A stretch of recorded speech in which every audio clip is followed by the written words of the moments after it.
Hello दोस्तों, welcome to Patel अड्डा। दोस्तों, आज हम यहाँ देखने वाले हैं डीएलएड प्रथम सेमेस्टर के शिक्षण अधिगम के सिद्धांत के बहुविकल्पीय प्रश्न। मैं यहाँ पे आपको बता दूँ कि आपके शिक्षण अधिगम के जितने भी बहुविकल्पीय प्रश्न हैं, हम यहाँ पर क्लास वाइज हर एक के क्वेश्चंस को कवर करने वाले हैं। जितने भी आपके एग्जाम अब तक आए हुए हैं, जो आपके न्यू प्रश्न हैं, उसको भी हमने इस क्लास में ऐड किया है। जैसा कि आपको मालूम है कि आपके बहुविकल्प में 15 नंबर के प्रश्न आते हैं। अगर आप सभी प्रश्न देखते हैं तो कहीं ना कहीं आपका 15 में से 15 जरूर बन जाएगा, क्योंकि जो आपके नंबर उठते हैं आपके बहुविकल्प से उठते हैं, और गिरने की अगर हम बात करें तो आपका बहुविकल्प से ही गिरता है। तो आप लोगों को नंबर उठाना है, ना कि गिराना है। ठीक है, तो आइए हम लोग चलते हैं, देखते हैं आज का पहला क्वेश्चन से। और प्लीज़ आप लोग वीडियो को, इस क्लास को अपने दोस्तों तक ज़रूर शेयर कर दें, क्योंकि भी जो नए भाई बहन हैं वो लोग नहीं ऐड हैं। ठीक है, और अगर आपको कुछ भी पूछना है, कुछ भी आपको जानना है, डिस्क्रिप्शन में आपको व्हाट्सएप ग्रुप, टेलीग्राम ग्रुप का लिंक मिल जाएगा, आप जाकर ऐड हो सकते हैं। दोस्तों, यहाँ पे आपका पहला प्रश्न है कि शिक्षक के शिक्षण में उसकी सफलता का घटक है। इसमें दोस्तों आपका क्या होगा? ठीक है, आपको बताना है कि शिक्षक के शिक्षण में उसकी सफलता का घटक क्या होता है। तो इसमें दोस्तों आपका हो जाएगा शिक्षण विधि, शिक्षण सूत्र और पाठ्य वस्तु का विश्लेषण। ठीक है, यानी आपका उपरोक्त सभी बिल्कुल सही हो जाएगा। दोस्तों, मैं आपको बता दूं कि हम लोग यहाँ पर बहुत तेजी के साथ सारे प्रश्न को कवर करने वाले हैं, क्योंकि आपके पास टाइम बहुत कम है, आपको पढ़ना बहुत अधिक है। ठीक है दोस्तों, क्योंकि आपके एग्जाम में गैप नहीं होता है। ठीक है दोस्तों, अभी गैप मान लो होता है दोस्तों, बहुत नाम मात्र। ठीक है दोस्तों, बस केवल 1 घंटे या फिर आधे घंटे या फिर 1 घंटे का ही गैप होता है, या फिर 2 घंटे का गैप होता है। चलिए दोस्तों, ठीक है, नेक्स्ट यहाँ पे आपका है कि बालकों के अधिगम में किसके द्वारा सर्वाधिक रुचि जागृत होती है। इसमें आपका क्या होगा? तो दोस्तों कक्षा के वातावरण से। ठीक है दोस्तों, अगर मान लो कक्षा का वातावरण अच्छा होगा, तभी कहीं ना कहीं बच्चों में किसी भी सीखने की इच्छा रहेगी। तो जहाँ पे आपका लिखा है वर्तमान दोस्तों, ठीक है, यहाँ पे आपका हो जाएगा वातावरण। ठीक है, आप इसको ठीक कर लीजिएगा। जो क्वेश्चंस आपको नया लगे, आप उस क्वेश्चंस को नोट करते हुए आगे बढ़ते रहिएगा। यहाँ पे आपका थर्ड क्वेश्चन है कि शिक्षण प्रक्रिया में निम्नलिखित में से सबसे महत्वपूर्ण कौन है? अभिभावक दोस्तों, अभिभावक या फिर राज्य सरकार, केंद्र सरकार या फिर शिक्षक। अगर बात करें कि सबसे महत्वपूर्ण कौन है, तो दोस्तों इसमें ठीक है आपका हो जाएगा शिक्षक। ओके दोस्तों, शिक्षक आपका बिल्कुल सही हो जाएगा। आगे बढ़ते हैं। नेक्स्ट यहाँ पे आपका है कि शिक्षण करते समय ध्यान रखना चाहिए। दोस्तों, किन किन बातों का ध्यान रखना चाहिए आपको ये बताना है। तो मैं आपको बता दूं कि दोस्तों बच्चों के रुचियों को ध्यान रखना है, यानी आपका चौथे का बा वाला बिल्कुल सही हो जाएगा। शिक्षण की गति आधारित होनी चाहिए। शिक्षण की गति किस पे दोस्तों होनी चाहिए? इसमें ठीक है आपका हो जाएगा छात्रों के सीखने की गति पर। ऐसा ना हो कि आप तेजी के साथ बच्चों को पढ़ाएं और बच्चे समझ ना पाए। तो आप बच्चे की उम्र के हिसाब से, बच्चों के दिमाग के हिसाब से, आपको बच्चों के गति के हिसाब से ही बच्चों को पढ़ाना है, ना कि अपने हिसाब से। बच्चे जो चाहेंगे वैसा ही आपको करना पड़ेगा। यहाँ पे आपका छठवां है कि कक्षा शिक्षण तब अच्छा होता है जब कक्षा के सभी छात्र शांत बैठें। ओके दोस्तों, या फिर अगर आपसे प्रश्न पूछते हैं या फिर गणवेश में हो, तो सबसे अच्छा तब होगा जब बच्चे प्रश्न पूछते हैं कि सर जी इसका मतलब क्या होगा, सर जी ये कैसा हो गया। ओके दोस्तों, जब आप लोग कमेंट करते हो तो हम सबको अच्छा लगता है। जब आप लोग कुछ पूछते हो कमेंट में तो दोस्तों हम सबको अच्छा लगता है। ठीक है, इसमें आपका हो जाएगा बा वाला बिल्कुल सही हो जाएगा। यहाँ पे आपका सातवां है कि शिक्षण प्रक्रिया में समाहित प्रक्रिया होती है। शिक्षण प्रक्रिया में समाहित प्रक्रिया आपका क्या होगा? इसमें दोस्तों आपका हो जाएगा आ वाला, यानी आपका सेकंड बिल्कुल सही हो जाएगा। आइए दोस्तों, अब हम लोग यहाँ देखते हैं 8वां प्रश्न। यहाँ पे आपका 8वां दिया गया है कि कम्युनिकेशन। दोस्तों ठीक है, बातचीत करना। ठीक है दोस्तों, कम्युनिकेशन शब्द की उत्पत्ति किस शब्द से हुई है आपको ये बताना है। किससे हुआ है आपको ये बताना है। तो दोस्तों इसमें आपका बिल्कुल सही हो जाएगा कम्युनिस्ट, ठीक है, यानी आपका दोस्तों, ठीक है, आ वाला बिल्कुल सही, ठीक है, हो जाएगा कम्युनिस्ट। जैसे यहाँ पे आपका 9वां, कक्षा संप्रेषण में ध्यान देने योग्य मुख्य बिंदु आपके कौन कौन से हैं? कौन कौन से हैं? व्यक्तिगत विभिन्नताएं, सामाजिक दुर्घटनाएं, भौतिक वातावरण या इनमें से कोई नहीं। अगर बात करें आंसर की तो आपका आंसर नंबर आ बिल्कुल सही हो जाएगा। नेक्स्ट यहाँ पे आपका है कि संप्रेषण की प्रक्रिया होती है एक पक्षीय, द्विपक्षीय, आ या बा दोनों, या इनमें से कोई नहीं। जब यहाँ पे आपका संप्रेषण की बात आएगी तो दोस्तों इसका मतलब ठीक होता है बातचीत करना। जब दो पक्षी यानी जब दो व्यक्ति रहेंगे तभी आपका बातचीत हो पाएगा दोस्तों, वरना नहीं हो पाएगा। अगर आप अकेले बात करोगे तो लोग कहते हैं कि अकेले बात करने वाले पागल होते हैं, ठीक है दोस्तों, तो ऐसा आप लोग मत करिएगा, ठीक है। चलिए, ग्रामा आपका है कि संप्रेषण के लिए कक्षा का वातावरण कैसा होना चाहिए, आपको ये बताना है। ओके दोस्तों, संप्रेषण के लिए कक्षा का वातावरण कैसा होना चाहिए आपको ये बताना है। तो मैं यहाँ पे आपको दोस्तों बता दूँ कि इसमें आपका आ वाला बिल्कुल सही, ठीक है, हो जाएगा। पहला आपका बिल्कुल सही हो जाएगा। यहाँ पे आपका है कि शिक्षा में संप्रेषण प्रक्रिया का प्रमुख सिद्धांत माना जाता है। इसमें दोस्तों आपका क्या होगा? इसमें आपका क्या होगा? सर्वता का सिद्धांत है, योग्यता का सिद्धांत है और सहभागिता सिद्धांत है, यानी आप कर जाएगा उपरोक्त सभी, ठीक है। आपका दा वाला बिल्कुल सही हो जाएगा। नेक्स्ट यहाँ पे आपका है कि किस संप्रेषण में सदैव भाषा का उपयोग किया जाता है, शाब्दिक या अशाब्दिक? तो दोस्तों शाब्दिक, ठीक है, शाब्दिक संप्रेषण में हमेशा भाषा का उपयोग किया जाता है। 13वां का आपका आ वाला बिल्कुल सही हो जाएगा। नेक्स्ट यहाँ पे आपका है कि किसके अनुसार सामूहिक संप्रेषण विधि छात्रों को सुझाव और नवीन ज्ञान प्रदान करती है? इसमें दोस्तों आपका क्या होगा? अगर बात करें आंसर की तो इसमें ठीक है आपके हो जाएंगे राय वर्ण, यानी आपका आ वाला बिल्कुल सही हो जाएगा। 15वां आपका यहाँ पे है कि कक्षा कक्ष शिक्षण की प्रक्रिया किस प्रकार का संप्रेषण है, व्यक्तिगत संप्रेषण, सामूहिक संप्रेषण, दोनों, या इनमें से कोई नहीं?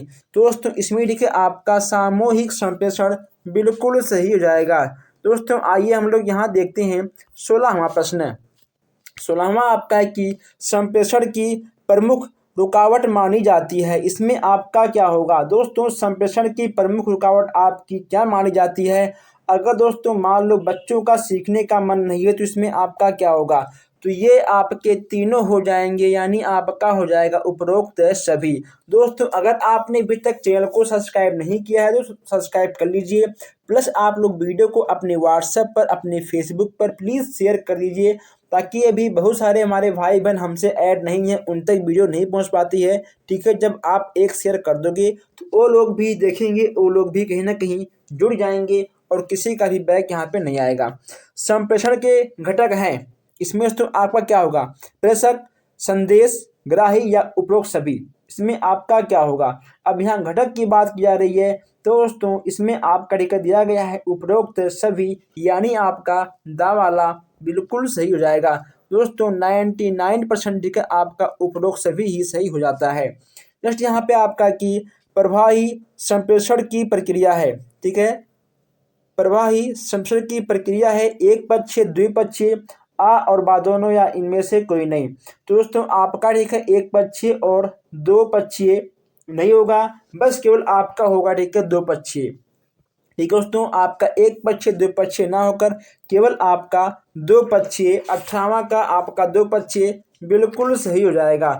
अब यहाँ देखते हैं कि शिक्षण का, दोस्तों शिक्षण का समान सिद्धांत नहीं है, इसमें आपका दोस्तों क्या होगा?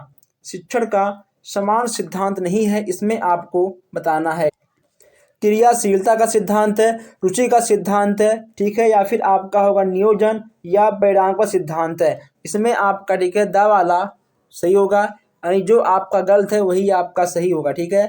शिक्षण का मूलभूत सिद्धांत है, दोस्तों यहाँ आपको बताना है कि शिक्षण का मूलभूत सिद्धांत आपका क्या होगा? क्रियाशीलता का सिद्धांत है, अन्वेषण या फिर आगमन विधि? इसमें क्या होगा आपका, इसमें आपका होगा आगमन विधि। ओके दोस्तों, आपका 20वां का सवाल बिल्कुल सही हो जाएगा। चलिए अब यहाँ हम देखते हैं 21 क्वेश्चन है। 21 आपका यहाँ पे रखिए, शिक्षण अधिगम सिद्धांत नहीं है। शिक्षण अधिगम दोस्तों सिद्धांत नहीं है तो प्रयोगात्मक कार्य, ठीक है, प्रविधि, ये आपका नहीं होगा। लेकिन दोस्तों ठीक है आपका क्रियाशीलता, ठीक है, आपका प्रेरणा का सिद्धांत है, रुचि, ये आपकी तीनों हो जाएंगी। यानी जो आपका गलत है वही आपका सही होगा। अब यहाँ देखते हैं 22 क्वेश्चन है।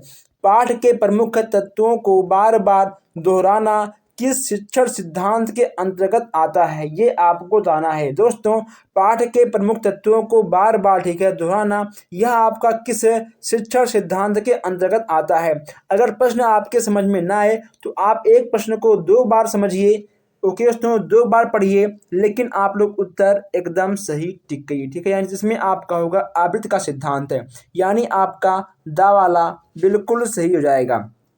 आइए नेक्स्ट यहाँ पे आपका है कि इनमें से कौन सा शिक्षण सूत्र नहीं है। दोस्तों बहुत ही आसान क्वेश्चन दोस्तों, इनमें से आपका कौन सा शिक्षण का सूत्र नहीं है। तो दोस्तों देखिए इसमें आपका होगा स्थिर से गतिशील, ठीक है, यानी आपका सा वाला नहीं होगा।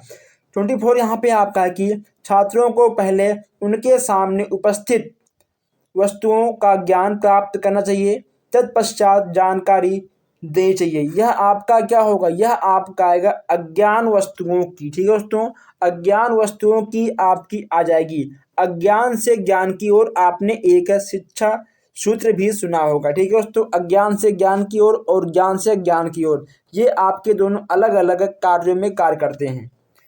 नेक्स्ट यहाँ पे आपका है कि छात्र को पूर्व से, ठीक है दोस्तों, छात्र को पूर्व से, ठीक है, पूर्व में, सॉरी दोस्तों, छात्र को पूर्व से पूर्ण ज्ञान प्राप्त किया जाए, तत्पश्चात इस पूर्ण का विभिन्न अंशों में किया जाए विश्लेषण संश्लेषण। इसमें आपका क्या होगा दोस्तों, इसमें ठीक है आपका हो जाएगा विश्लेषण, यानी आपका आ वाला बिल्कुल सही हो जाएगा।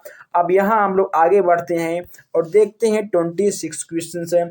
26 यहाँ पे आपका है कि पूर्ण से अंश की ओर, दोस्तों पूर्ण से अंश की ओर का शिक्षण सूत्र पर आधारित है। इसमें आपका क्या होगा, गेस्टाल्ट मनोविज्ञान, बाल मनोविज्ञान, प्राणी विज्ञान या फिर जीव विज्ञान। बहुत ही अच्छा प्रश्न है। इसमें ठीक है आपका हो जाएगा गेस्टाल्ट विज्ञान। 27 यहाँ पे आपका है कि शिक्षण में रोचकता, सरलता और मनोवैज्ञानिकता, ठीक है, का संचार होता है। इसमें दोस्तों आपका क्या होगा, ठीक है, इसमें आपका क्या होगा, अगर बात करें आंसर की, यह आपका शिक्षण सूत्रों से होगा, यानी आपका बा वाला बिल्कुल सही हो जाएगा। नेक्स्ट यहाँ पे आपको देखने को मिल जाएगा 28 प्रश्न है।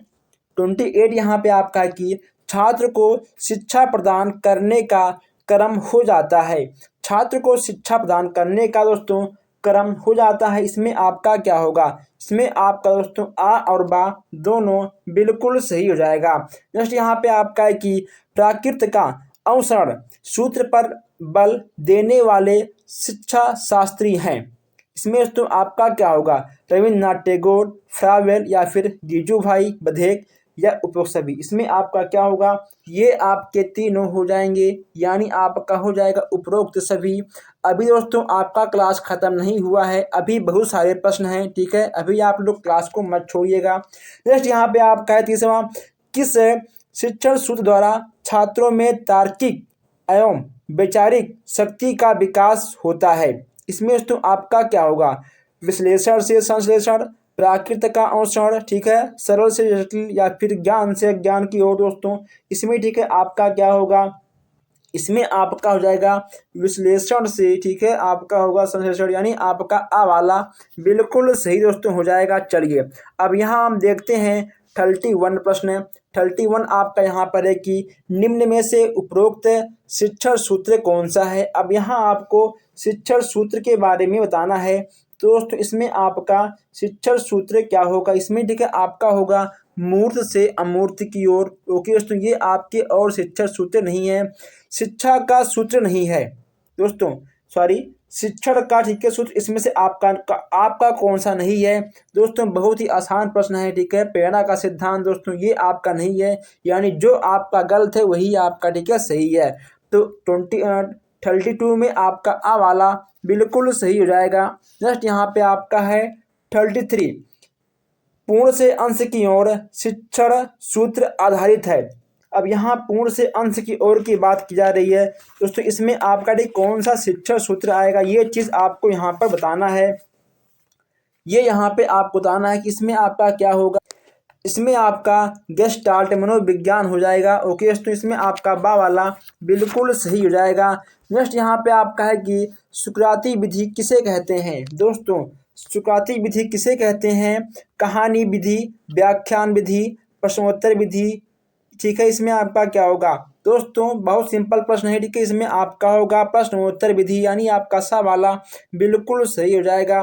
35 आपका है कि योजना पद्धति का प्रतिपादन किसने किया था? जॉन डीवी, फ्रावेल, ठीक है, हर्बर्ट या फिर किलपैट्रिक। इसमें आपका क्या होगा दोस्तों, आपके किलपैट्रिक महोदय बिल्कुल सही हो जाएंगे। जो हमारे भाई बहन अभी तक चैनल को सब्सक्राइब नहीं किए हैं वो लोग सब्सक्राइब कर लें, ताकि कोई भी प्रश्न, कोई भी क्लास, कोई भी अपडेट आपसे मिस ना हो। ओके दोस्तों, और प्लीज़ आप लोग इस क्लास को अपने दोस्तों तक शेयर कर दीजिएगा।